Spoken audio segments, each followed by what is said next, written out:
Guys, welcome back to the APM mobile automation sessions. So this is our second lecture, and in today's lecture we will be learning about the architecture behind APM server. So basically we'll try to understand how APM works in behind the scenes, right?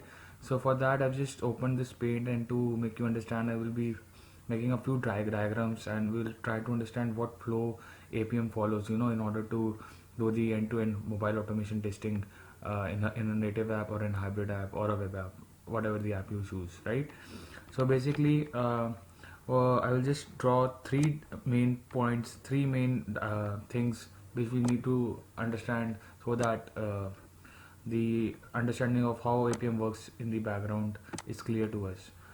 So basically, it's nothing but as I told you that in my previous lecture, that we can write the client code in any of the five languages we are comfortable with, be it Java, C, C Sharp, JavaScript, Python, Ruby, whatever language you're comfortable with.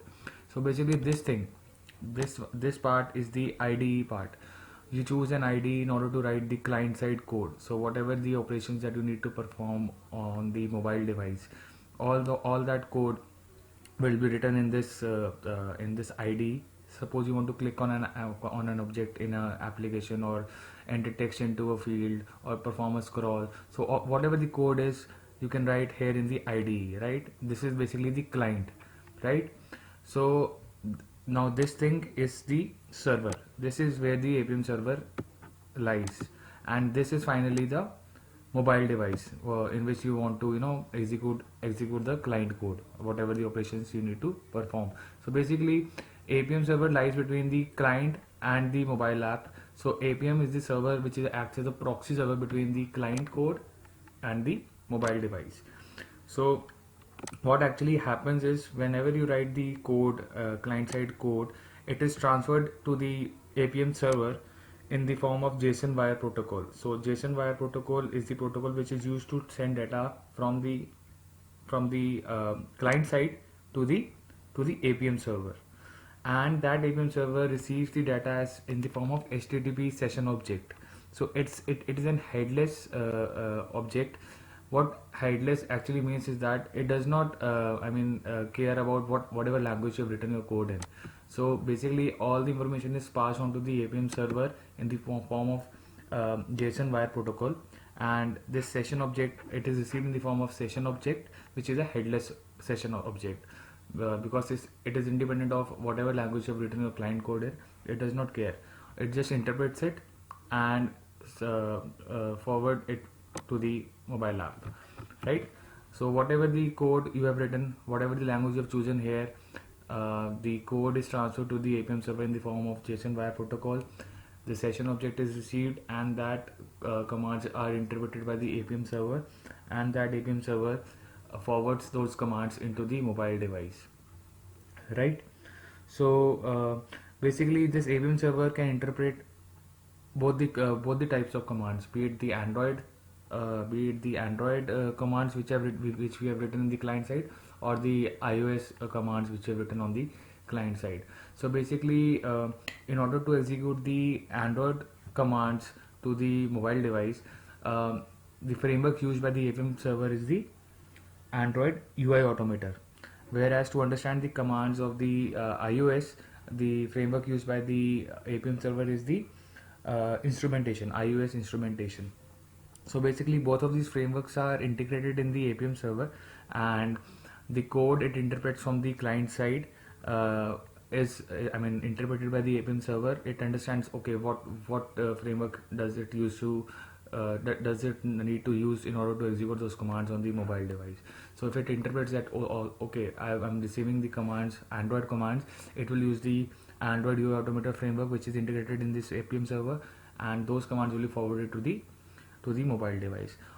Or if it interprets that the commands which are coming from the IDE are the iOS commands, so the iOS instrumentation framework will interpret those commands and forward it to the mobile device. So basically, both of these frameworks are integrated in the APM server.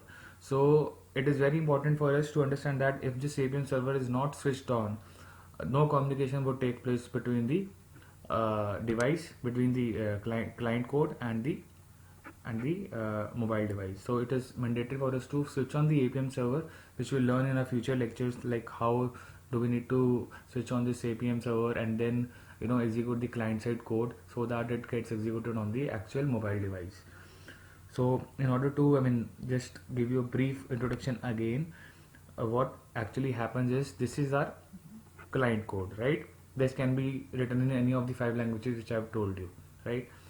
Though that language, that code is interpreted by the APM server, and that information is passed using the JSON wire protocol. So when the information is passed using the JSON wire protocol, it is received as a headless session object. So basically, headless session object is independent of whatever language you've written your code in the IDE, in the client. And once the the commands are interpreted by the APM server, those are passed into the mobile device, right? In the client side, we also provide the desired capabilities. So for example, if you want that the code should be executed in the Android device, we'll provide some desired capabilities to, so that the APM server knows that all right, I want to execute this code in the Android device. This is the application name, this is where the path is, right? Everything is written in this client code, which we'll see in the future sessions, right? So all of those desired capabilities are passed on into the APM server, and APM server correspondingly executes those commands in the mobile device, actual mobile device. This is just a brief overview of what the APM architecture is. Once we do the practical part of it, you will understand even more like what I'm saying right now, right? So let's just wait for future lectures. We'll start with the installation part from our next lecture, and there from there we will just click on further, right? So I hope everything is clear until now, and all the best for the future sessions.